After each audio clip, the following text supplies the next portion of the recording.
실력과 노력으로 성공했다는 당신에게 이 제목에서 시사하는 바가 참 많습니다. 보통 성공하려면 크게 세 가지 요소가 있다고 얘기를 하죠. 실력, 그리고 노력, 그리고 행운이에요. 그런데 많은 사람들이 특히 이미 성공을 했다라고 인정받는 분들은 자신의 행운에 대해서 과소평가하거나 잘 인정하지 않는 경향이 있습니다. 대부분 지금까지 이루었던 것들 이 모두가 오롯이 나의 실력과 노력 그리고 선택으로 만들어진 것이라고 생각한다는 것이죠. 그런데 정말 그럴까요? 데이터 속에 흔적을 통해서 사람들의 마음을 읽고 분석하는 일을 하고 있습니다.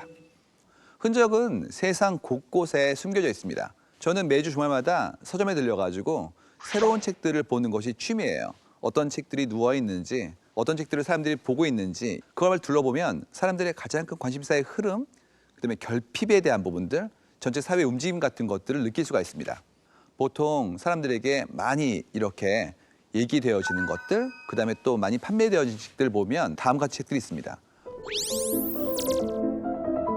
보통 사람들이 이제 사긴 했는데 끝까지 읽기에는 참 어렵다라는 책들도 포함되어 있죠.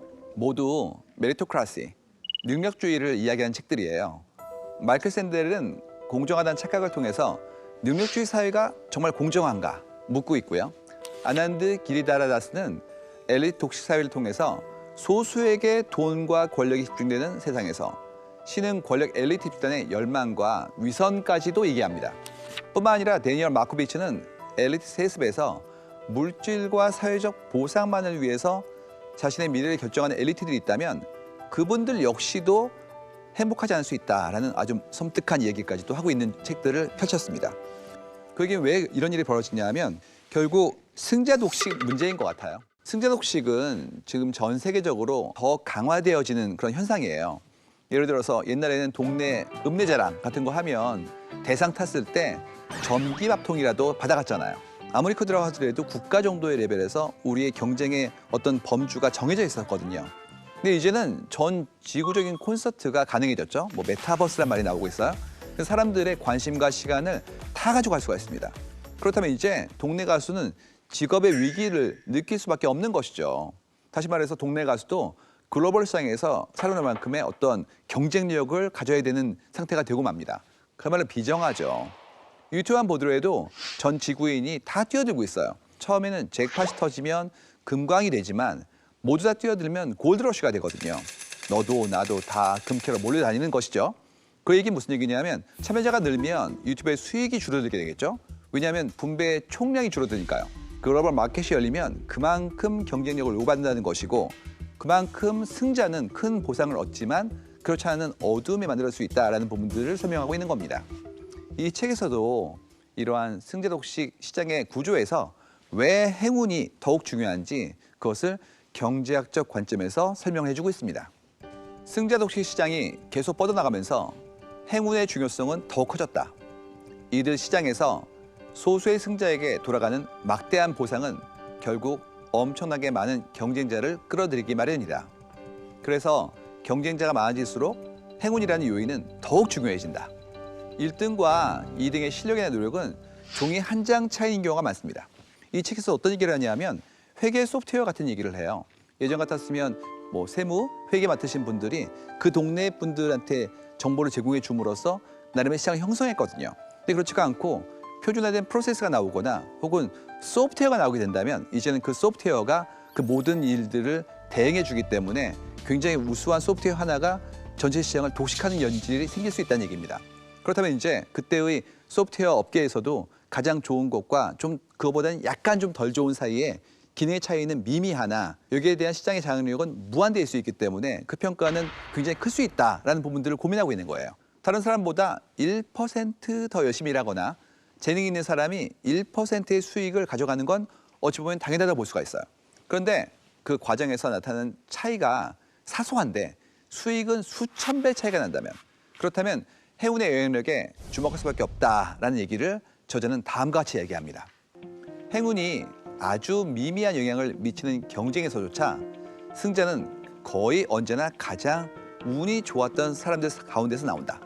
결론은 사소해 보이는 우연한 사건들이 경제적 보상에 있어서 엄청난 차이를 낳고 있다는 것이다.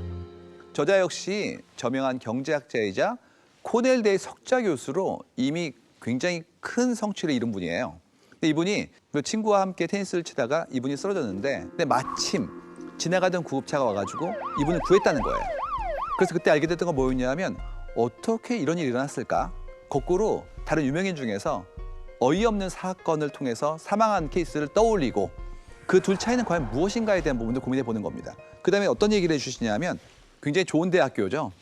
유명한 명문대학교인 코넬 대학에서 교수로 임용된다는 것은 쉽지 않은 일이죠. 근데 본인이 굉장히 운이 좋게도 그 전체 커트라인 7번째의 순서로 교수가 되었다라는 사건을 얘기해 주시고 자기와 함께 연구하던 사람들과 함께했던 연구의 과정 속에서 우연히 겹친 사건으로 자신이 썼던 논문이 각광을 받고 그를 기반으로 지금의 안정적인 위치를 확보했다는 부분까지도 얘기를 합니다. 그러니까 다시 말해서 본인의 삶이 우연의 연속이었다는 거예요. 다시 말해서 그만큼의 행운에 대한 부분들을 이제는 발견하고 감사하는 마음을 갖게 됐다고 볼 수 있는 거죠. 저도 비슷한 일을 많이 겪습니다. 제가 알고 있던 분 중에서 해외에 좀 유명한 큰 기업의 그런 오너가 계신데요. 이분이 굉장히 터프한 분이었어요. 근데 우연히 만나는 일이 생겨가지고 제가 했던 일들을 좀 설명해 드리고 그다음에 제가 쓴 책을 전달해 드렸어요. 그랬더니 이렇게 얘기했어요. 이 책 내가 본 적이 있는데? 그러면서 본인 가방에서 꺼냈습니다. 이 책을 쓴 사람이 당신이었어요? 얘기한 겁니다. 이유가 뭐였냐면 그 책이 중국어로 된 책이었는데요. 거기 제 이름이 중국어로 써 있었기 때문에 당연히 한자로 된 이름이니까 한국인이 아니라 중국인인 줄 알았다는 거였죠. 알고 봤더니 제가 쓴 책이라는 걸 알고 이렇게 얘기했습니다. 이거는 일종의 운명이다 이렇게 얘기하시더라고요. 이 경우에도 바로 우연이었죠. 그래서 그분이 중국어로 된 책에 추천사를 써주셨어요. 내용이 뭐였냐면 정말 작은 세상이다라는 얘기였습니다. 한 번 더 있습니다. 제가 그 회사에 가서 직원분들한테 제가 공부하고 있던 것들을 알려드린 일이 있었어요. 그래서 이제 그때 설명을 드린 다음에 많은 분들한테 여쭤봤죠. 제가 이런 설명을 드렸는데 혹시 질문 있으십니까? 그랬더니 한 친구가 손을 들었어요. 젊은 여자분이었는데 저한테 이제 질문을 하신 겁니다. 근데 그 질문이 꽤 스마트한 질문이었어요. 그래서 저는 이제 훌륭한 질문입니다. 한 다음에 이제 설명을 드렸죠. 그 다음 날 그 회장님 만나가지고 제가 말씀드린 거예요. 회사의 직원분들이 참 열정적이고 흥미로운 질문도 하시던 걸요. 얘기했더니 회장님께서 그 친구 좀 데려와 보세요. 이게 오게 한 거예요. 그분은 바로 발령을 냈습니다. 그래서 회장 비서실로 들어갔어요. 그 1년 후에 있었던 일은 뭐였냐면 제가 다른 컨퍼런스에서 만났었는데 그분이 이제 회장님께 따라온 거예요. 그때 이제 제가 그분한테 말씀드렸어요. 1년 만에 봤는데 많이 새로운 일을 하고 계시네요. 그랬더니 그분이 저한테 한 얘기는 이거였습니다. You changed my life. 그러니까 본인의 인생을 제가 바꿨다는 거죠. 제가 한 얘기가 이거였어요. No. You changed your life. 그분이 질문을 했거든요. 질문을 했기 때문에 그 결과를 얻은 겁니다. 행운은 굉장히 많은 곳에서 발생할 수 있는데 시도를 해야 생깁니다. 그냥 얻어지는 건 아닌 것 같아요. 그러니까 그가 그 질문을 했기 때문에 그 인생에 어떤 새로운 형태의 모티브를 얻게 된 거고 저는 그 행운에 하나의 작은 역할을 했지만 제가 의도한 건 아니었죠. 그만큼의 다양한 일들이 지금 벌어지고 있기 때문이라도 행운이라는 건 정말 중요한 일이다라는 거를 저는 제 생활에서도 그를 통해서 느낄 수가 있었어요. 그 행운이 정말 중요하다는 것을 여러분은 언제 느끼고 계십니까? 보통 우리가 무엇인가를 도모하고 계획한 경우에는 그 결과에 대한 성취의 결과를 온전히 내가 했다라고 느끼기가 쉽습니다. 근데 거기에는 그야말로 음덕부터 수많은 형태의 누군가의 도움이 있었을 거예요. 엘버트 라슬로 바라바시 또한 이와 비슷한 관점의 책을 냈어요. 그의 책 성공의 공식 포뮬러에서 똑같은 환경과 스펙을 가졌음에도 성공하고 실패하는 차이는 도대체 왜 만들어지는 것일까를 질문합니다. 참, 여기서 성공은 생전에 사람들로부터 인정을 받은 걸로 정의하고 있습니다. 토너먼트를 거쳐서 올라가는 스포츠 경기 같은 경우, 테니스 같은 경우죠. 이 경우에는 가장 실력이 우수한 선수가 우승하게 돼 있어요. 그렇지만 음악 오디션 같은 경우, 예술 분야 같은 경우에는 일정 수준 이상의 기량을 갖춘 사람들 사이에 변별력이 그리 크지 않은 경우가 많다고 합니다. 그렇다면 어떻게 해야 되냐면 확률을 높이기 위해서라도 계속해서 더 많은 시도를 해야 된다라고 얘기하는 것입니다. 다시 말해서 운이 있다는 얘기예요. 그런데 왜 우리는 평소에 행운이라는 외적 요인보다 자신의 노력이 더 중요하다고 생각할까요? 좋은 환경에서 태어나는 것이 누군가에게 일어날 수 있는 가장 커다란 행운 가운데 하나라면 행운의 중요성을 제대로 인정하지 않는 태도야말로 우리 모두의 행운을 갉아먹는 것이다. 잘 되면 내 덕, 안 되면 남 탓. 이러한 생각이 잘못됐다는 건 아니에요. 이것은 일종의 자기 보호 본능 같은 것이라고 볼 수 있어요. 이 책에서 설명하듯이 인간의 이런 흥미롭고 별난 성향 때문에 때론 무모해질 수도 있고 희망을 품고 용기도 내고 성취도 하는 것이라 생각합니다. 또 내가 너무 이성적이라면 성공과 실패에 대한 엄밀한 계산 후에는 시도조차 하지 못한다는 것이죠. 근데 우리는 그렇지 않기 때문에 시도를 하는 겁니다. 어떤 경쟁에서 승자가 될 가능성을 현실보다 우리는 훨씬 더 높게 생각하는 경향이 있습니다. 그러니까 딱 한 명 뽑는 오디션 프로그램에 몇백만 명 넘게 지원하는 것이죠. 확률적으로는 몇백만 분의 1인데 모두 다 기적을 노래합니다. 원래 우리 인간이란 종이 이런 기질을 갖고 태어난 것을 확인할 수 있는 좋은 예제라고 볼 수 있습니다. 다만 이제부터라도 행운을 좀 더 객관적으로 바라보자는 거예요. 우리 인생에 있어서 행운의 역할이 어떤 건지 이해해보는 시간을 갖자는 것입니다.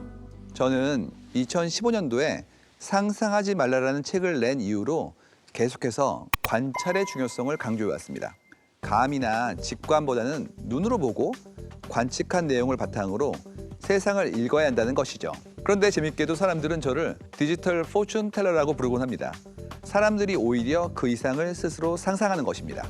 그래서 제가 저를 통해서 뭘 알고 싶으신 거냐 여쭤보니까 요즘 왜 이런 책들에 사람들이 관심을 가질까 하는 거였습니다. 제가 볼 때는 그만큼 우리 사회가 공정성에 대해서 얘기하기 시작했다는 것입니다. 사람들은 원래 공정하고 이타적인 인간을 원한다는 그런 하나의 실험이 있습니다.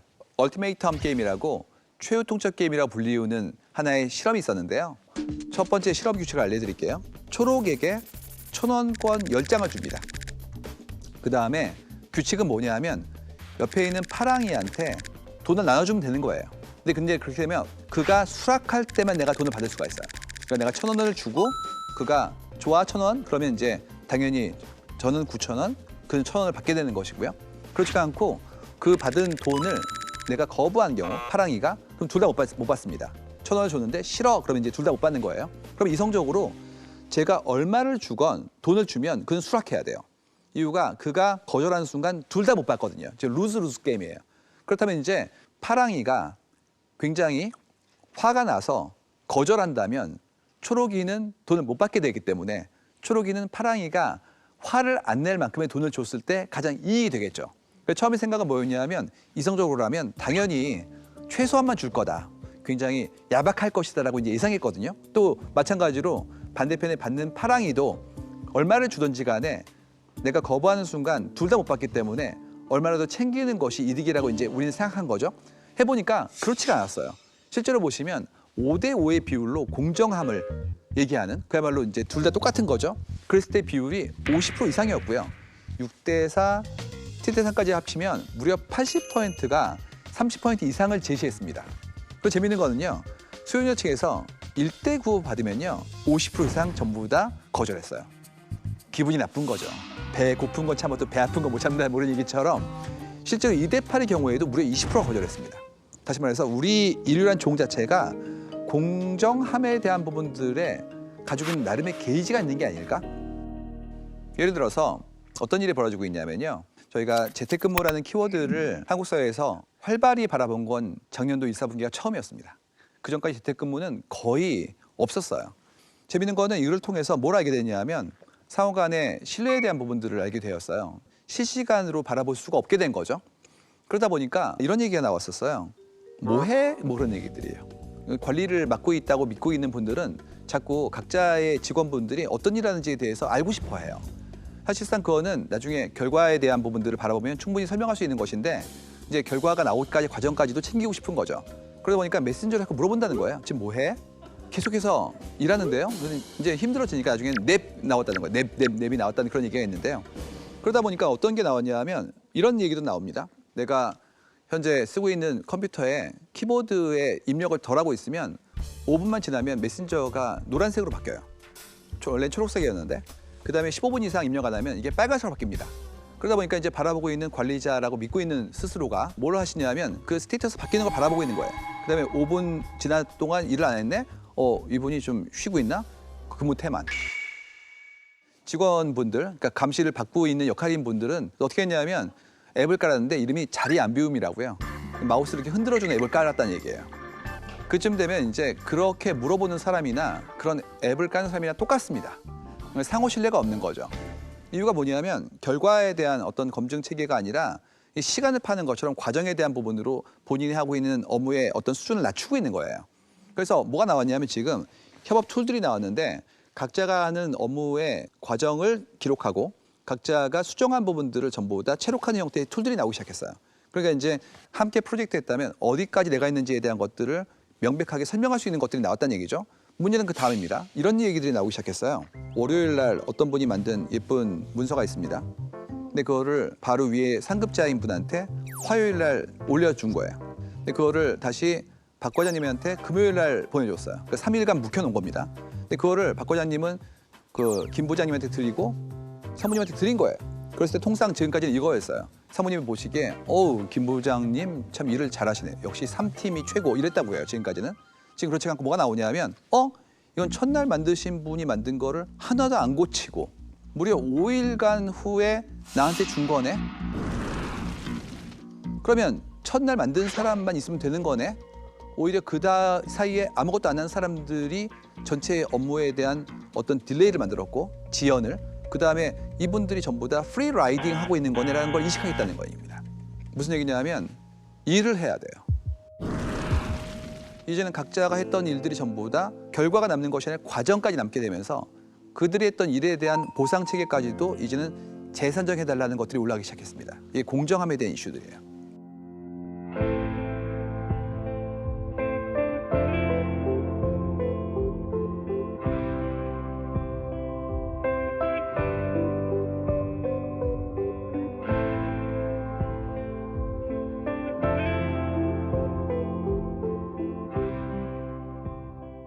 뿐만 아니라 빅데이터가 인간의 행동 과정을 축적할수록 공정성과 준법의 문제가 대두되게 됩니다.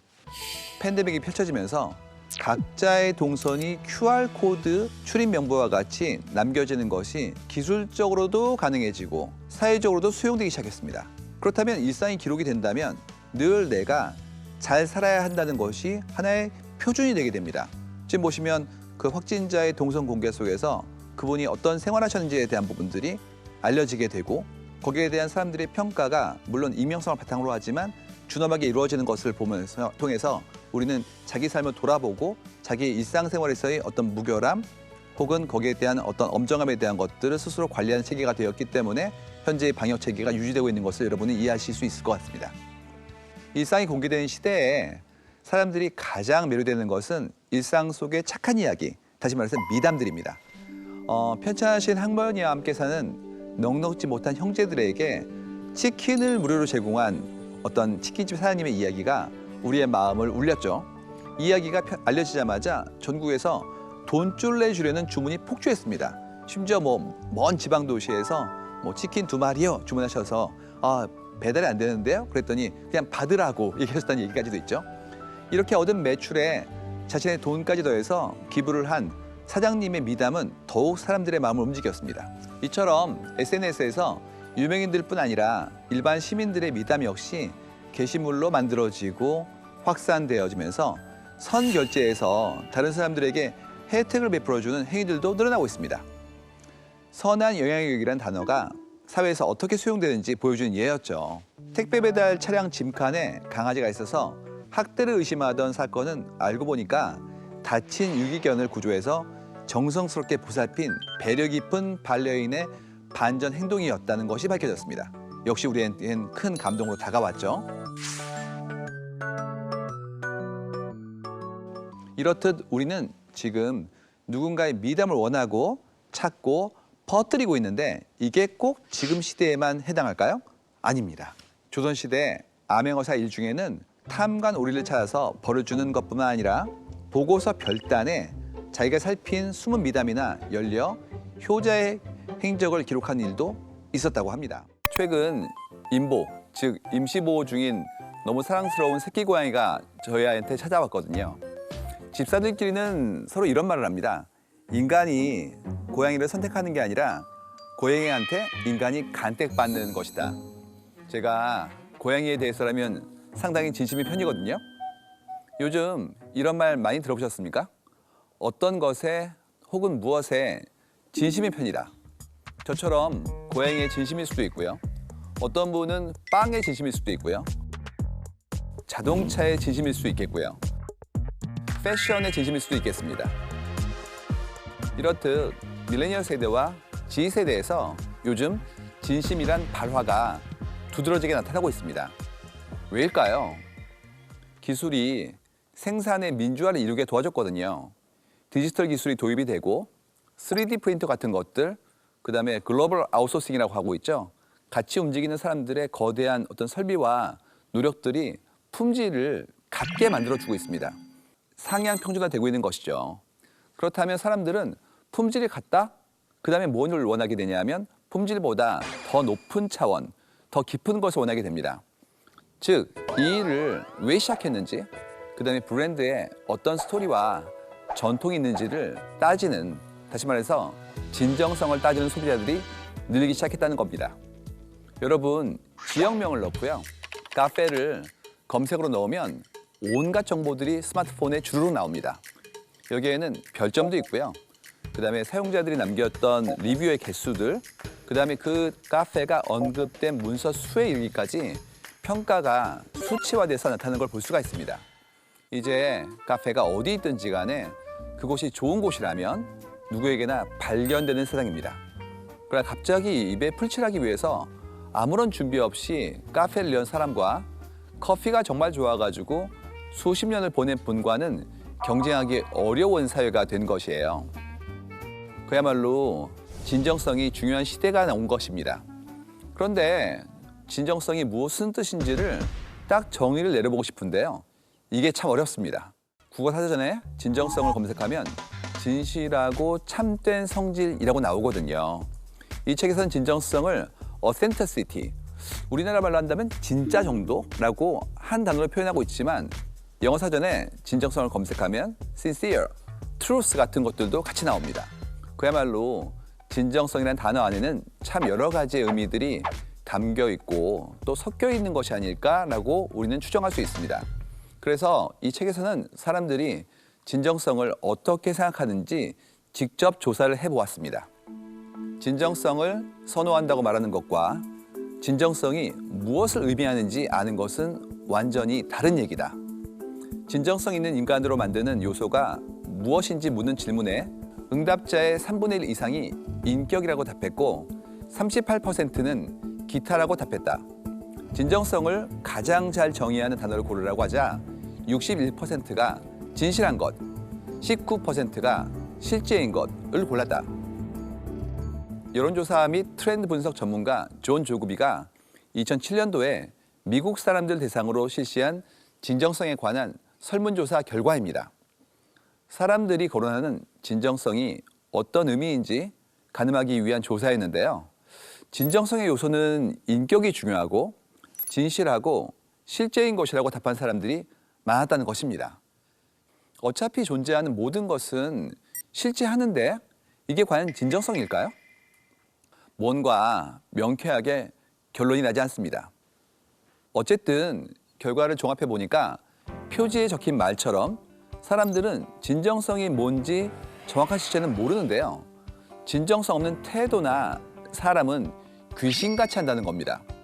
그리고 또 하나, 진정성이라는 단어는 언제나 좋은 뜻으로 쓰이고 있다는 거예요. 인간관계에서 진정성 있는 사람을 보면 속이 깊다, 진중하다 말하고요. 진정성이 없어 보이면 가볍다, 얄팍하다 평가하는 것처럼 말입니다. 자, 이거는 2007년도에 미국 사람들의 설문조사 결과를 종합한 거라면 2021년도 현재 대한민국 사람들은 진정성을 어떻게 생각하고 있을까요? 저희가 진정성이라는 단어를 빅데이터로 분석해 봤더니 연관어로 이런 말이 나왔어요. 마음, 생각, 가치, 삶, 의미, 모습, 방송 등등 여러 가지가 있었습니다. 그중에서 제 눈에 가장 먼저 띈 단어는 바로 사과예요. 진정성의 연관으로 사과가 굉장히 높은 순서로 올라옵니다. 개인적으로는 저런 사과를 할 때 자필 사과문을 게시하는 게 뭔 의미가 있나 싶고 그게 진정성을 보여준다고 생각하는 건가? 면피용인데 사과에 진정성이 안 느껴지네요. 당신은 사과의 의미를 모르는 겁니까?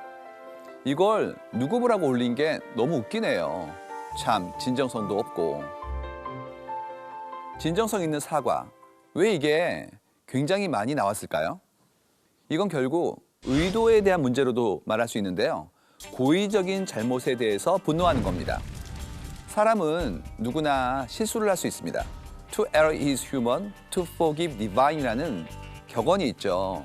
자신은 실수하면서도 남을 용서하기 힘든 것이 인간의 본성입니다. 상대가 실수에 대해서 진심으로 미안해하고 같은 실수를 안 하기 위해서 열심히 노력하면 우리는 그 사람이 정말 반성하고 있구나. 그다음에 잘못을 뉘우치고 있구나 하는 걸 알 수가 있죠. 하지만 그렇지 않고 미안해, 됐어? 이런 영혼 없는 사과를 한다거나 상황 모면을 위한 말뿐이거나 겉으로 그냥 반성하는 척만 한다. 피해자에 대한 공감이 결여되어 있으면 이건 진정성 있는 사과가 아니잖아요. 상대의 실수를 용서하기 위해서는 여러 조건을 따져가면서 그 사람의 진심을 파악하려고 합니다. 실수보다 더 나쁜 건 그 행동을 고의적으로 했을 때죠. 그땐 정말 화가 나는 거예요. 배달하시는 분이 오다가 넘어져서 깨졌네요. 죄송합니다. 하는 건 괜찮지만 일부러 음식을 훼손했다면 그분은 나쁜 분이죠. 의도에 따라서 받아들이는 사람의 입장이 완전히 달라집니다. 사람들은 이제 그 사람의 행위가 아니라 바로 의도를 알고 싶어 하는 것 같아요. 그렇다면 그 의도가 실수인지 혹은 고의인지 판단을 어떻게 할까요? 그 사람이 지금까지 삶에서 얼만큼 진정성 있게 살아왔는가가 바로 그 기준이 됩니다. 한동안 계속 이슈였던 학폭 논란도 마찬가지예요. 대개 패턴이 이런 식인 것 같아요. 네가 학교에 다닐 때 날 괴롭혀서 난 지금까지 트라우마에 시달리고 있어. 이런 형태의 메일이나 DM을 받으면 그의 당사자조차 사실인지 아닌지 정확히 기억이 나지 않는 경우도 있다고 합니다. 당사자도 헛갈리는 마당에 폭로 내용이 사실인지 거짓인지 진위 여부를 알 수 없으니까 대중들은 해당 인물의 대응 태도를 통해서 진정성을 판단하기 시작합니다. 옛날에는 누군가를 비방하고 폭로하는 글이 올라오면 그 사람 정말 나쁜 사람이네. 이렇게 한쪽으로 여론이 형성되었는데 지금은 어떻습니까? 양쪽 말 다 듣기 전까지는 일단 중립계열하고 말합니다. 어떤 뉴스의 정보가 확실해지기 전까지는 섣불리 의견을 제시하지 않겠다고 하는 것이에요. 나중에 알고 보니까 폭로의 내용이 사실이 아니었거나 혹은 누군가 악의적으로 음해하기 위해서 작정하고 쓴 글이라고 밝혀졌을 때 제대로 알지도 못하고 욕부터 하면서 갖게 되는 죄책감이 바로 교훈이 된 것입니다. 그래서 사람들은 더 한쪽 입장에서 치우쳐 쓴 글만 보고 판단하지는 않습니다. 시키지도 않았는데 양쪽 말 다 들어보고 팩트 체크를 해보고 누가 더 진정성이 있는지 그 사람의 그때 행동의 의도는 무엇인지 바로 판단합니다. 이렇게 철저히 검증했는데도 정말 나쁜 사람인 게 밝혀진다면 더 큰 문제가 생기는 것입니다. 처음에는 단순한 실수였다고 생각했는데 실제로는 너의 진심이 문제였다. 바로 이걸 알게 되기 때문이에요. 그래서 옛날에는 활발하게 제작되었던 독특한 분들이나 기인들을 소개했던 TV의 방송 프로그램들도 이제는 제작되기 어려운 환경이 되고 있습니다. 출연자로 나온 분이 진짜인지 아닌지 알기 위해서 시청자들은 카메라의 구도와 화질까지 따져가면서 검증을 할 겁니다. 그리고 만약에 가짜라는 걸 알아내면 바로 인터넷에 폭로하고 고발합니다. 지금도 100% 리얼리티인 줄 알았는데 대본이 있었다든지 하면서 실망하고 충격받는 대중들이 많지 않습니까? 이제는 저 먼 타국에서 벌어진 정치적 이슈조차 인터넷을 차단하더라도 VPN을 통해서 중계되는 시대입니다. 상당히 많은 데이터와 정보로 우리는 크로스 체크가 훨씬 쉬워진 사회에 살고 있는 겁니다. 더는 예전처럼 특정 사건이나 사실을 은폐하는 것은 가능하지 않습니다. 여러분도 코로나19 백신을 맞을 때 어떤 백신이 나올지 주변 분들과 열심히 토론했을 겁니다. 먼저 맞은 지인에게 물어보고 외국의 각종 임상 사례를 읽어보고 학회 논문까지 읽으면서 이해해보려 노력하는 사람도 적지 않았습니다. 왜냐하면 코로나19라는 세계적 전염병이 아직 불확실하잖아요. 처음에는 이를 둘러싸고 온갖 루머가 난무했습니다. 제가 들은 루머 중에서 가장 흥미로웠던 게 뭐였냐면 백신에 빌 게이츠 선생님이 칩을 심어가지고 그걸 맞으면 내 뇌를 조종할 거라는 내용도 있었습니다. 그야말로 말도 안 되는 얘기였습니다. 예전 같았으면 이런 식의 루머가 끝도 없이 퍼져나가서 사람들을 현혹했을지도 모릅니다. 근데 지금은 금방 사그라들었어요. 생화학 분야의 최신 논문을 근거로 사람들이 계속해서 반박되는 글을 올렸거든요. 코로나 시국에 유튜브 덕분에 전 국민이 바이오 케미스트가 되었다는 농담이 나올 정도였습니다. 이처럼 수많은 정보가 실시간으로 검증되면서 사람들 사이에 과학적 방법론이 자리 잡기 시작합니다. 비록 내가 의대 교수님만큼 지식은 없지만 다른 사람들과 교류를 통해서 정보를 축적할 수 있게 되는 거예요. 이렇게 정보가 넘치고 갈수록 투명해지는 사회가 됐으니까 또 뭐가 중요해지겠습니까? 쏟아지는 정보 속에서 나는 어떤 방식과 기준으로 진정성을 검증할 것인가? 각자만의 가치관이 필요하고 더 중요해집니다. 온라인에 개인적인 일기를 올리거나 페이스북, 트위터 등의 소셜 네트워킹 서비스를 이용할 때 사생활 보호에 지나치게 느슨한 태도를 보인다는 지적은 이제 진부하다. 얼마 전만 해도 극히 사적으로 여겨지던 견해, 사진, 동영상을 별 생각 없이 인터넷에 올리는 바람에 커플이 헤어지거나 친구 관계가 깨지거나 직장을 잃었다는 이야기는 이제 유별난 이야기가 아니다. 우리는 투명하고 순수하고 자기 삶에 충실하고 솔직한 사람을 진정성 있다고 말해요. SNS에 내 삶을 낱낱이 기록하고 공개하는 것도 이런 맥락일 겁니다. 우리는 SNS에 올라온 그 사람의 모습을 보고 자주 판단하죠. 이때 가장 잘 드러나는 부분은 바로 소비입니다. 그 사람이 어떤 것을 사고 어떤 브랜드를 이용한지를 통해 우리는 그 사람의 가치관을 파악하기도 합니다. 구매는 그 브랜드가 말하는 가치에 대한 동조이고 그 사람이 본 컨텐츠, 바로 그 컨텐츠의 수용은 지적 취향에 대한 선언이며 특정인을 팔로우하는 것은 연대에 대한 증명이 될 수밖에 없기 때문에 이 세계들을 통해서 결국 나의 라이프 스타일을 세상에 밝히는 것입니다. 저는 이런 형태의 행위를 자기 표현주의라고 정의했습니다. 셀프 익스프레셔니즘이라고 해서 현재 우리는 자기 표현을 할 수밖에 없는 사회로 흐르고 있다는 것이죠. 나의 모든 것이 나를 설명하는 메시지가 됩니다. 더욱이 우리가 교류하는 관계는 과거에 비할 수 없이 넓고 복잡해졌습니다. SNS에 팔로우가 10만 명이라면 내 메시지가 10만 명에게 전달되는 것이죠. 뿐만 아니라 그 받아보신 10만 명이 그 메시지에 동의한다면 다시 그 메시지를 전달할 수 있기 때문에 논리적으로 연결된 수십억 명에게 내 메시지를 전달할 수도 있습니다. 이렇게 관계가 폭증했기 때문에 이제는 나의 상징을 섬세하게 만들고 쌓아가는 작업을 하지 않을 수가 없습니다. 이것을 어떻게 할 것인지가 나의 메시지를 만드는 굉장히 중요한 미션이 될 수밖에 없기 때문에요. 저희는 이런 형태의 시스템을 자기 표현주의라 부르게 된 것입니다. 그리고 이 모든 것이 기록으로 남습니다. 내 의지와 표상의 기록이 남게 되는 것이죠. 따라서 나를 드러내는 기록은 주체가 나이어야 합니다.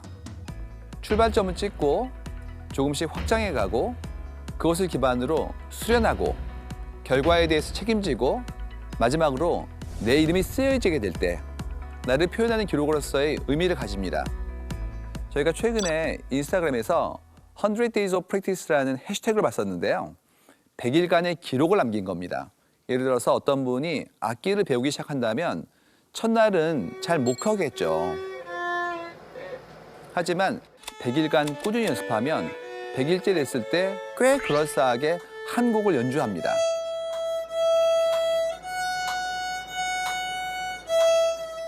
그걸 보는 우리는 감동을 느낍니다. 왜냐하면 그가 직접 했으니까요. 다시 말해서 우리가 보고 싶은 것은 그가 잘하는 걸 보고 싶은 건 아닌 것 같아요. 100일간 기간 동안에 그가 잘하고 있는 것을 보고 있는 것 같습니다.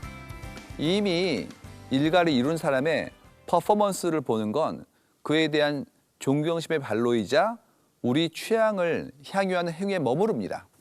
그런데 전혀 못하던 사람이 짧은 기간 동안에 노력해서 만든 성취의 대가는 그걸 넘어선 감동을 주는 것 같아요.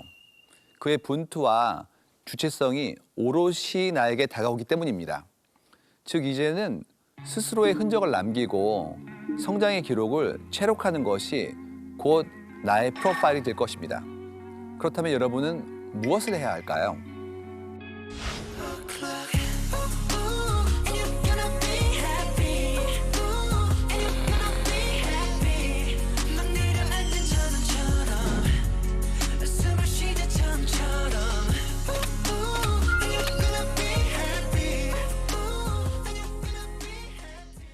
페이스북에 자기 정보를 무차별적으로 노출하는 습관은 그런 성취와는 전혀 무관하다.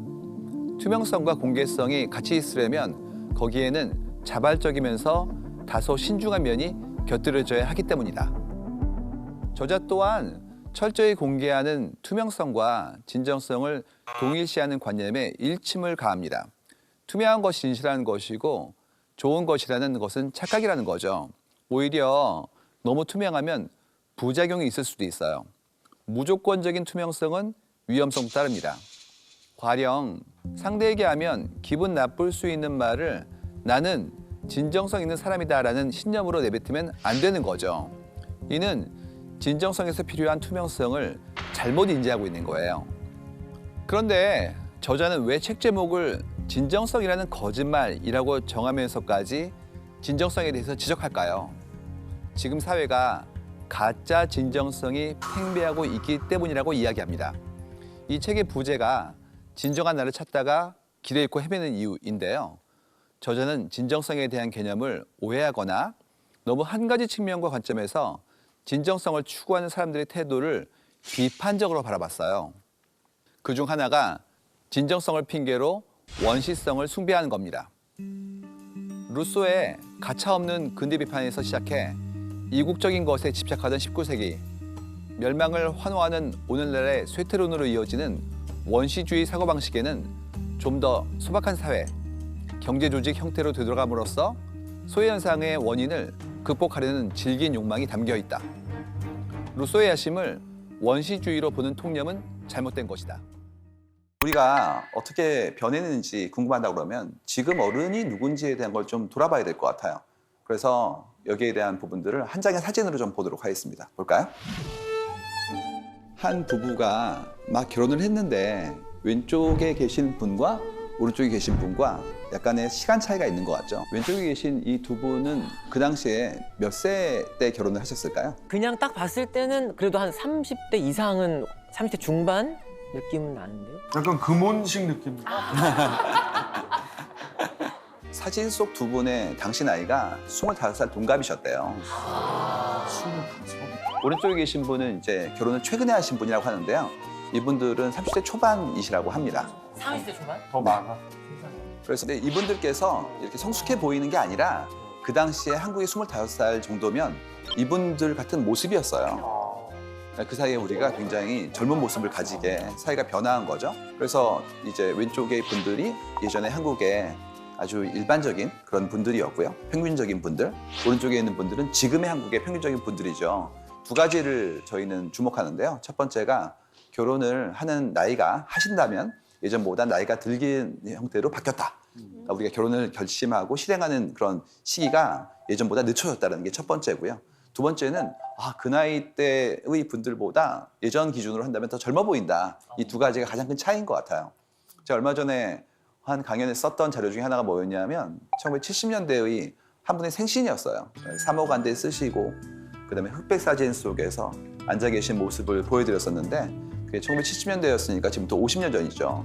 근데 가운데 앉아 계신 남자분이 정말 나이가 들어 보이셨거든요. 근데 환갑이셨어요.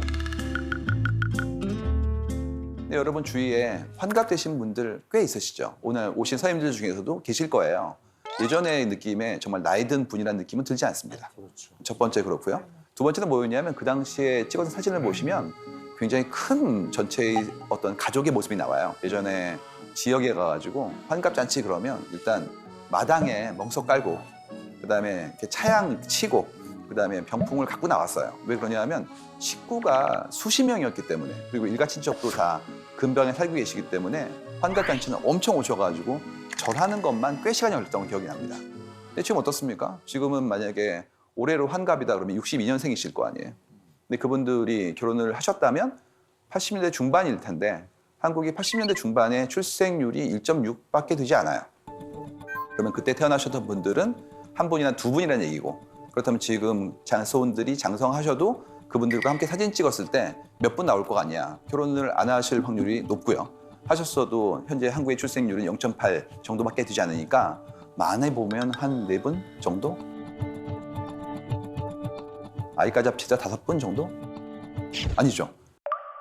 최근은 환갑은 사진을 찍지 않습니다. 맞아. 그러니까 바뀐 거예요, 완전히. 환갑 잔치를 안 하잖아. 맞아, 그냥 밥이나 먹지. 우리 삶의 기준이라는 게. 근데 나도 모르게 어렸을 때 책을 읽거나 주변에 보다가 환갑이란 말 들으면 꼭 인생을 정리할 것 같고 엄청 산 것 같고 이런 느낌이 들단 말이죠. 근데 그렇지가 않습니다. 그렇기 때문에 이 변화를 우리가 마음속에 느끼는 거하고 인지하는 것 사이는 항상 차이가 있어요. 그 부분을 이제 고민을 해보는 거예요. 요즘은 이제 100세 시대라는 얘기를 하죠. 그러니까 인간의 수명이라는 게 100세까지는 갈 거다? 아니죠. 더 갈 겁니다. 지금 뭐 2000년대 초반에 태어난 친구들 같은 경우에는 120년, 140년 이런 얘기가 나오고 있지 않습니까? 지금 추계로 봤을 때 2030년 정도가 되면 한국의 평균 수명이 이제는 거의 90살은 무조건 넘어간다라는 식으로 나오는 걸 봐서는 평균이 그러하다면 개인 차에 따라서 더 오래 사시는 분도 나오겠죠. 그렇다면 이제 그런 부분들의 어떤 패턴이 우리 삶의 의사결정의 어떤 기준과도 바뀌게 될 것 같다라는 부분이에요. 예를 들어서 지금 막 아이를 이제 굉장히 기쁘게 기다리고 계신데요. 주위에 아이를 낳는 분들은 대략 몇 살 정도인 분들이 현재 낳고 계신가요? 이게 진짜 신기한 게 제가 35이어서 의학적으로 봤을 때 노산 커트라인에서 한 발가락 정도가 나와 있는 나이래요. 근데 주변에 보면은 올해 이제 출산을 하셨거나 예정이신 분들 중에서 제가 제일 어리거나 어린 편이에요. 보통 한 30 후반 아니면은 40대. 그리고 제가 나이가 제일 어린 편이에요. 실제로 35대. 의학계에서도 그 기준을 네. 이제는 좀 더 성기게 하거나 늘려야 된다는 그런 얘기가 나오고 있더라고요. 이유가 뭐냐면 예전보다 더 건강하시고 활동적이시고 하기 때문에 그런 부분들의 어떤 차이가 이제는 좀 더 우리 삶의 기준으로 재편되는 것이 나오는 건데요. 과거랑 비교를 해본다면 로미오와 줄리엣 같은 경우 그때 몇 살이었을까요? 맞다. 14. 문헌상에서는 로미오는 명확하지 않고요. 줄리엣은 14번째 생일을 앞두고 있다는 얘기 나오거든요. 그러니까 한국 나이로는 16살 수도 있죠. 근데 이제 우리도 이몽룡, 성춘향, 이몽룡 이분들도 28 청춘이라고 불렀어요. 그러면 16세입니다. 그래서 만약에 이분들이 그 당시 결혼을 했다면 20살 이전에 첫 아이를 낳았겠죠. 그러면 이제 뭐 30대 초반 정도의 나이가 되었다. 이게 어떤 내용이냐면 2020년 기준으로 첫째 아이를 낳는 분들의 평균 연령이 32.3세예요. 그러면 이제 예전의 기준으로 본다면 10대 후반에 아이를 낳은 분들 입장에서는 벌써 13살, 14살 아이가 있었을 확률이 높겠죠. 왜 그러냐면 그 당시만 하더라도 우리가 알고 있는 것처럼 이렇게 기대의 여명이 그렇게 지금처럼 여유롭지 않았기 때문에 인생의 단계를 빨리 하지 않으면 그야말로 우리의 다음 세대를 기약하기 어려운 환경이었다는 거죠. 그렇기 때문에 그 삶의 스테이지에 대한 강박이 있었는데 이제 그렇지가 않고 좀 더 여유롭게 바라볼 수 있을 만큼 우리가 어느 정도 시간에 대한 자원을 가지게 되었다 이렇게 볼 수 있을 것 같아요. 이 얘기를 좀 더 다른 형태의 걸로 좀 해볼게요. 커뮤니티에서 화제를 가지고 있는 그런 하나의 내용들이 들어있는데 이 그림이에요. 와, 여럿 죽이고 돌아왔어, 10대가. 아, 진짜네. 기원전 10대는 전쟁을 하고 결혼을 하였지만 지금 10대는 그렇지가 않고 난 무서워요 뭐 그런 얘기 나온다 그런 얘기들입니다. 우리가 알고 있는 예전의 영웅들의 모습을 본다면 엄청난 그런 전운과 거기에 따르는 성과를 가져왔지만 나이가 20세가 안 되었다 이런 것들 나오잖아요. 그 당시에 했던 우리의 어떤 사회적인 책무나 성취에 대한 부분들이 이제는 좀 더 이연되는 것도 보이고 그다음에 그만큼 광활하고 그다음에 야성적인 형태의 삶이 아니라 좀 더 안전한 삶을 갖기 때문에 거기에 따르는 우리의 긴장감도 좀 덜하다 이런 내용들이에요. 여기에 좀 극단적인 예제가 하나 있습니다. 고대 스파르타 얘기죠. 여기는 남자아이가 7살이 되면 집에서 나와서 국가의 공공교육장에 들어가야 됐대요. 거기서 하루 24시간 중에서 10시간 동안 배웠던 게 투창, 검술, 승마 이런 잔뜩 배웠고요. 16살이 되면 이제 그때부터는 본인의 새끼 중에서 2끼를 알아서 해결해야 됐대요. 각종 수렵이라든지 활동을 통해서 생계를 만드는 것이죠. 열심히 노력해가지고 노력된 것들의 결과를 기반으로 내가 일정 이상의 어떤 성취를 내는 작업들을 하게 되면 그때부터 이제 군대를 가는 거예요. 군대를 가서 이제 10년 정도의 시간 동안 열심히 해서 시민이 되어서 시민이 된 다음에 결혼을 하였다 뭐 그런 얘기가 나옵니다. 그러면 이제 7살부터 30살까지 이제 성인 어른이 되기 위한 노력을 엄청나게 많이 해야 되고 그만큼의 역할을 해야지만 사회 일원으로서의 어떤 권리라든지 그런 부분들을 얻게 되었다는 얘기죠. 그래서 이걸 보고 나면 7살부터 나와서 30살까지 그야말로 평지풍파를 다 겪고 난 다음에 어른이 되는 거예요. 30세의 스파르타인과 너무 극단적이지만 지금 우리가 막 열심히 공부를 해가지고 직장 생활을 시작하는 나이가 대략 30살 정도로 지금 바뀌었거든요. 준비 기간이 길어지고 있기 때문에 그러면 이제 그 두 사람의 고민의 어떤 종류나 거기에 따르는 어떤 체감이라는 것은 참 다르겠구나라는 생각을 합니다. 그래서 항상 예전에 문헌들을 읽으셨을 때 그분들의 어떤 삶에 대한 치열함이라는 것이 우리랑 다르다라는 부분들을 염두에 두셔야 돼요. 물론 그분들이 더 힘들게 사셨고 우리가 편하다 그런 얘기는 아닙니다. 왜 그러냐 하면 삶의 무게라는 게 다각적이기 때문에 때로는 그 무게와 이 무게가 동등비교가 안 될 수도 있기 때문이라는 것이죠. 그렇다면 그만큼의 강박을 좀 내려놔야 되는데 쉽지 않은 그런 사회에 살고 있다는 게 이제 우리의 어려움이라는 거죠. 그래서 나이라는 거를 다시 한번 좀 고민해 봐야 될 것 같아요. 예를 들어서 내 나이가 몇 살이야? 그러면 약간 연령이 높으신 분은 금방 답이 안 나옵니다. 또 있죠. 올해가 몇 년이지? 그거 잘 모르시는 경우도 있고요. 그다음에 제일 헷갈리시는 건 뭐냐 하면 달, 일은 거의 잊으시고 그다음에 요일만 기억하시더라고요. 그래서 내일이 뭐 토요일이야 뭐 이렇게. 그래서 이거 보고 있으면 우리 생각이 이 반복되어지면서 나도 모르게 감각이 좀 무뎌지는 것도 있고 거기에 따르는 인지가 예전에 아주 어렸을 때의 새록새록함이라는 것들 좀 경감되는 것들이 이렇게 나온단 말이에요. 그래서 김상준님은 지금 본인이 대략 몇 살 정도라고 인지하고 계세요?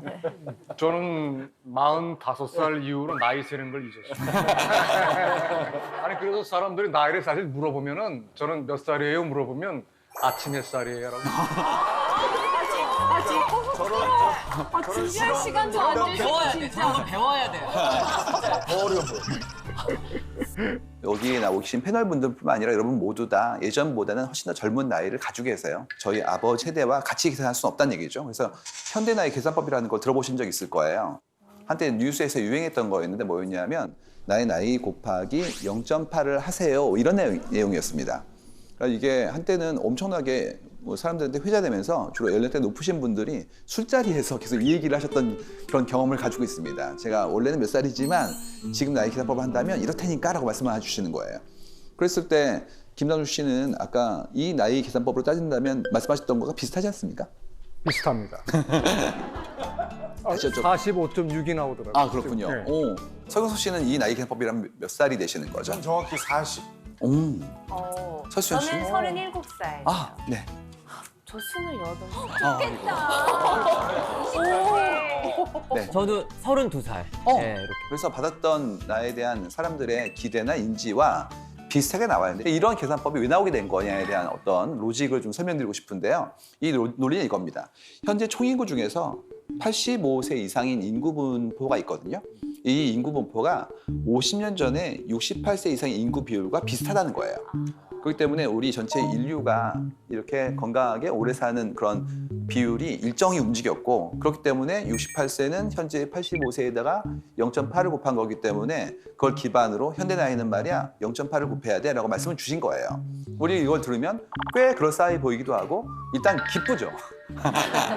그렇지 않습니까? 뭐 만 나이로 했을 때 2살을 깎는다는 것만으로도 굉장히 흥분되었던 기억이 있는 분들이라면 충분히 그러하다고 볼 수가 있어요. 그래서 그렇게 본다면 60세는 48세, 그 다음에 70세는 56세, 그리고 80세 같은 경우에는 88이 64니까 64세가 되는 겁니다. 이 방송을 보시는 분들은 일단 너무 기뻐지시는 거죠. 그것만으로도. 실제로 그러할 정도로 우리의 건강 수명이 더 길어지고 있고 그만큼 활동성도 커지고 있으니까 말씀드릴 수 있을 것 같아요. 근데 이게 0.8은 뭐 매직 넘버로 곱하는 것이 옳다 이런 얘기는 아니에요.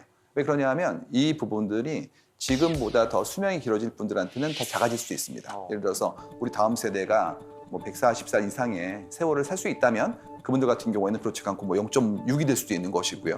뿐만 아니라 살고 있는 지역의 보건복지, 문화와 관습 이런 모든 것들이 내 생애 주기에 있어서의 나의 노쇠함이라든지 거기에 따른 활발함에 대한 부분들을 저해하거나 증진할 수도 있으니까 이 부분도 역시 달라질 수 있고요.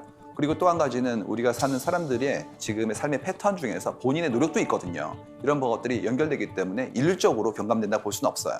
확실한 건 뭐냐면 현대 사람들은 자신의 삶을 더 길게 보고 있다는 거예요. 그럼 어떤 일이 생기냐면 조급함이 좀 덜어집니다. 그러니까 제 입장은 이거였단 말이죠. 빨리 뭘 해 이거지 않습니까? 그래서 그 나이 단계별로 꼭 해야 될 어떤 태스크 같은 게 있었어요. 그러다 보니까 그만큼의 시기를 놓치면 그야말로 극복할 수 없을 만큼의 격차를 내 안에 남기는 것 같고 그 조급함이라는 것이 계속해서 내 삶을 이렇게 몰아가는 어떤 압박이 있었는데 이젠 그렇지가 않고 좀 쉬었다가 천천히 해도 돼 이런 부분들의 여유를 이제 우리한테 준 것이 아닌가라고 선물로 볼 수 있다는 얘기죠. 그래서 이런 부분들의 변화가 여러 사회의 곳곳에 조금씩 더 두드러지게 나타나고 있어요. 내가 내 스스로를 어떤 스테이지로 바라보고 있냐는 거예요. 그때 제가 말씀드렸던 건 이거였어요. 중년이라는 어떤 나이를 어떻게 인지하느냐. 7년 전 얘기였습니다. 그래서 그때는 뭐였냐면 중년은 몇 살일까요? 여쭤보면 이렇게 나왔었어요. 뭐 30대 분들은 40대, 40대는 50대라고 그랬고요. 50대는 60대라고 그랬어요. 무슨 적어도 난 아닌 거예요. 사람이 자기한테는 굉장히 너그럽고요. 상대에게는 박하거든요. 그렇기 때문에 나는 아니고 이렇게 말씀하시는 걸 봤었는데 그 사이 어떤 일이 벌어졌냐면 송가인 씨 팬클럽이었어요. 이런 게 나왔습니다. 팬카페 글 하나였는데 제목이 이거예요. 50대 후반 이상 되시는 청년분께 호소합니다. 이거였습니다. 그래가지고 청년분들 다 모이세요. 대상은 누구냐면 50대 후반 이렇게 적시하신 거예요. 내용 읽어보면 이런 겁니다. 우리가 가진 건 시간과 돈밖에 뭐가 있습니까? 그러니까 빨리 이렇게 걸기해가지고 다 같이 모여서 다 같이 멜땡 가입해서 빨리 우리 송가인 씨 음악 열심히 들어서 스트리밍 횟수 늘리자고 이 얘기가 올라온 거예요. 그래가지고 그때 알았던 건 두 가지였죠. 첫 번째가 뭐였냐면 50대 후반은 청년이구나 이걸 알게 되었고요. 두 번째는 뭐였냐면 이분들이 이제 새로운 미디어라고 불리웠던 스트리밍 서비스 그다음에 팬덤 문화 이쪽에 빠르게 들어오고 계시구나 이걸 알게 된 거예요. 예전 같았으면 그분들 같은 경우에 자기 자손분들이 무슨 팬클럽 활동한다고 그러면 이렇게 혼냈던 이분들입니다. 대신 그렇지 않고 본인이 막 분홍색 옷 입으시고 지방 공연 가시고 가서 막 몇 시간씩 댄스하시고 굿즈 만들어서 막 서로 나누고 막 이러고 계세요. 더 무서운 건 자금력이 있으시기 때문에 밥차를 부르고 있습니다. 이게 불과 7년 만에 일어난 일이에요. 그래서 알게 된 게 뭐였냐면 우리가 예전보다 더 젊게 살고 있구나. 그다음에 문화의 어떤 수용이라는 것들이 예전처럼 세대별로 다르지 않구나. 이런 것들을 알게 된 거고요. 또는 그런 걸 기반으로 우리가 해야 되는 건 뭐냐면 그분들이 예전처럼 그 스테이지에 이런 일을 하세요. 예전 같았으면 이런 거였죠. 나이가 드신 분들끼리 계신 곳에 가서 그분들끼리 함께 지내세요. 이게 아니라 여러 다양한 형태의 사람들과 함께 활동적으로 즐기시는 것들이 가능하다는 부분들이 보여지게 되는 거예요. 제가 얼마 전에 본 유튜브 동영상 다은 댓글이 뭐였냐면 이거였어요. 60대 청년인 나의 입장에서 바라본다면 이거였습니다. 본인을 정말 그렇게 믿고 계신 거예요. 그렇기 때문에 우리가 알고 있는 기존의 유년기, 소년기, 청년기라는 부분들에 대한 정의가 다 달라질 것 같다. 넓어질 것뿐만 아니라 그만큼의 스테이지를 계속 구가하고 있다는 자신감으로 갈 수 있도록 어떻게 도울 것인가에 대한 것들도 좀 고민을 해봐야 되지 않을까 생각을 합니다. 이건 좀 시리어스한 얘기인데요. 인생 주기에 따라서 어떤 고민을 하고 있느냐 이제 이 문제를 본 거예요. 재밌는 거는 뭐 20대, 30대, 40대, 50대 다 각자 본인 삶의 스테이지에 맞는 고민을 합니다. 예를 들어서 20대 같은 경우에는 취업, 그리고 30대 분들도 마찬가지로 취업과 연인 관계 같은 것들 굉장히 중요하죠. 새로운 사람 만나고 헤어지고 이런 작업들이 경험이자 스트레스일 수 있으니까. 근데 3040 같은 경우에는 직장 생활도 있지만 부동산 이슈가 이 문제는 너무나 민감하기 때문에 말씀을 드리기 너무 어려운데 일단 주거 환경에 대한 우리의 기준이 올라가고 있는데 도저히 감당할 수 없을 만큼 자산의 격차가 커지니까 여기에 따르는 어떤 낭패감과 전망감 같은 것들이 나오는 것들이 보이고요. 50대, 60대는 드디어 이제 건강 나오고 그리고 부부에 대한 어떤 사이나 관계에 대한 것들이 나옵니다. 좀 차이가 있다면 40대 이하에는 어떤 건강, 의사 이런 부분들이 이제 올라오는 게 50, 60대예요. 그래서 당연히 관리하고 치료하는 작업들을 해야 된다는 게 나오고요. 저희가 이제 마음은 따로 볼 때가 있어요. 근데 이 경우도 마음은 좀 따로 봤어요. 이유가 너무 스트레스가 많으셔가지고 봤더니 여기에 역할이 단순히 마음이 아니었어요. 엄마로서, 딸로서, 그다음에 누군가의 며느리로서 이런 것들이 엄청 나오는 거예요. 관계에 의한 스트레스가 많으셔가지고 이런 부분들이 참 어렵구나라는 것을 알게 된 거죠. 그래서 이걸 보면 드는 생각이 각자 나이별로 고민이 있다. 고민이 당연히 오는 거일 수도 있고 어떤 건 사회적 형태의 텐션이 있는 것도 있는데 어쨌든 있다라는 걸 이제 알게 된 겁니다. 그래서 여쭤보고 싶어요. 어떤 고민이 있으신지. 성현석 씨 있으십니까? 요즘 고민? 저는 이제 50이 됐으니까요. 이제 10년 후쯤에를 대비해서 지금 어떤 준비를 해야 하나. 네. 또 저는 그냥 좀 닥친 이제 출산을 어떻게 해야 할까 너무 무섭다라고 뭐 출산이 다들 그렇더라고 안에 있을 때가 편할 때라고 하시니까 지금도 나는 꽤 불편한데 도대체 얼마나 더 힘든 앞날이 펼쳐지는 걸까 뭐 내가 엄마가 될 수 있을까 약간 이런 고민들 요새 하고 있어요. 김홍현 씨도 저는 이제 제가 지금 이제 40대 대한민국을 살아가는 미혼 남성으로서 과연 노후에 대한 준비를 어떻게 하는 게 맞는 것이냐 이런 거에 대한 고민을 하죠. 저희가 계속해서 이제 누군가의 일상을 바라보고 그 감정을 바라보는 일하면서 느낀 게 뭐였냐면 각자 다 다른 생각하는 것 같은데 상당히 일치하는구나라는 걸 볼 때가 있어요. 저희는 이제 패턴 보는 게 직업이니까 재밌는 게 모든 고민 글이요 출발할 때 제가 몇 살인데요 이거를 어떻게 할까 이렇게 시작해요. 그러네. 그래서 되게 놀랍습니다. 저는 이제 50이 됐으니까요. 제가 지금 이제 40대 대한민국을 살아가는 미혼 남성. 그래서 맞아. 응당 이때는 이걸 해야 돼 내지는 내가 좀 지난 다음에 이걸 준비해야 돼에 대한 부분들을 굉장히 많이 우리는 받아온 것 같아요. 그러다 보니까 그 스테이지에 내가 그 미치지 못한다고 느껴지는 순간부터 엄청난 그런 고민을 하나의 걱정으로서 승화시키고 있는 거죠. 그래서 이걸 바라보면서 드는 생각이 한국 사람들이 동시에 얘기하는 것들이 있는데 그게 뭐였냐.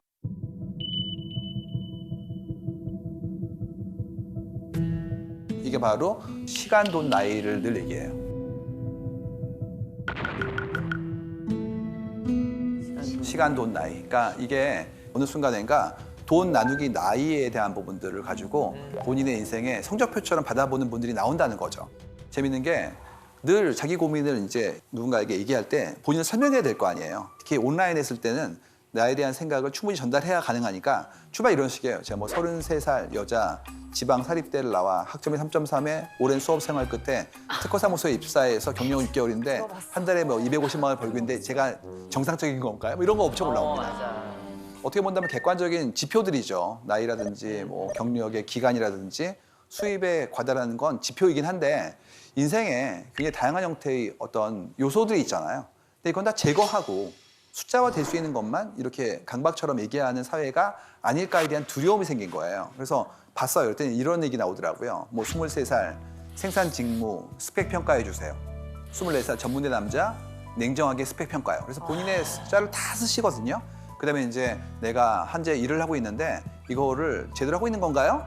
다른 형태의 일을 하려면 어떻게 해야 되나 이런 부분들 여쭤본단 말이에요. 그래서 이때 스펙은 나이 대비 성과를 얘기하는 내용인데 원래 스펙이란 말이에요. 이 기계장치의 명세를 뜻하는 말이기 때문에 인간한테 쓰면 안 돼요.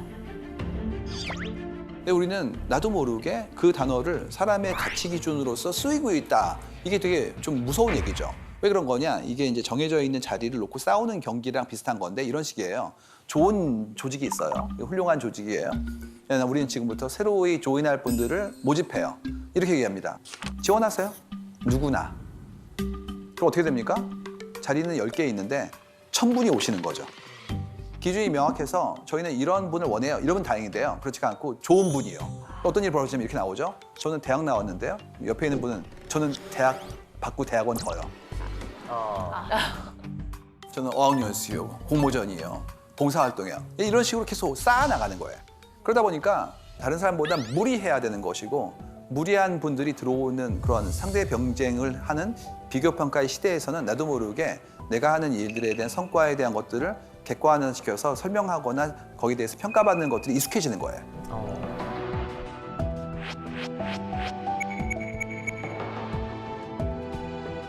그래서 이런 얘기 나와요. 뭐 50대에 뭐 몇 억을 모았으면 정상인가요? 뭐 이런 거 나옵니다. 이게 어떻게 본다면은 사회 안전판의 부재라고 볼 수도 있어요. 내가 잘 살아오고, 그러니까 누군가 사회가 나를 놓치지 않고 돌봐준다면 이런 다급함이 없죠. 근데 알아서 해.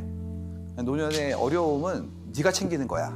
그 순간부터 금전에 가치를 부여하는 거예요. 안전판이 되기 때문에.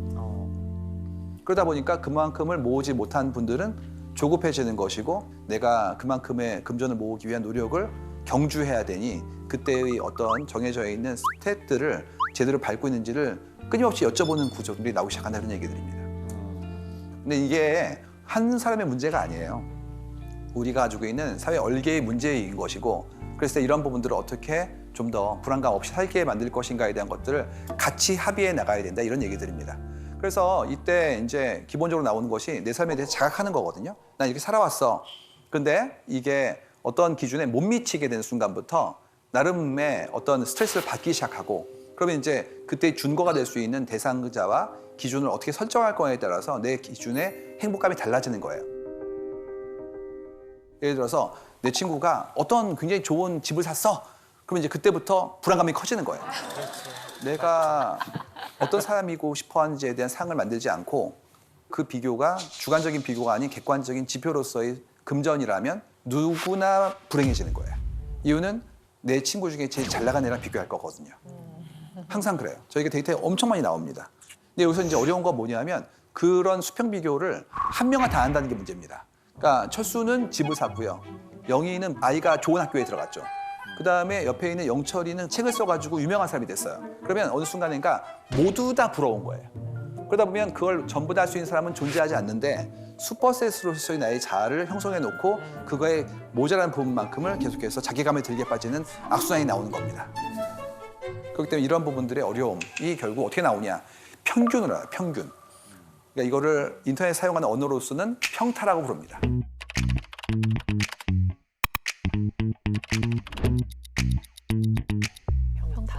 평균 타율이라는 건데 흥미로운 거 이 평타라는 게 실제로 에버리지, 평균이 아니에요.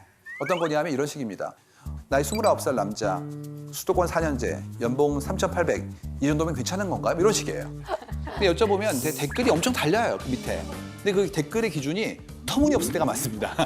그러니까 모자라시네 이런 거 막 올라오기 시작하면 자괴감에 빠지는 거죠. 맞아. 그러니까 미디어에 보여지는 정말 유명한 분들의 소득이나 정말 핫한 직업들의 결과만 얘기를 하고 있으니까 이런 것들이 이제 굉장히 나한테는 엄청난 압력이 되는 건 기본이에요. 여기서 안 끝납니다. 뭐가 나오면 이런 거 나와요. 의사결정에 있어서도 눈치를 보는 거예요. 야식으로 치킨 먹을까요? 피자 먹을까요? 이런 거 물어봅니다. 이 시간에는 피자가 그 국룰인가요? 이런 거 올라오고요. 맞지.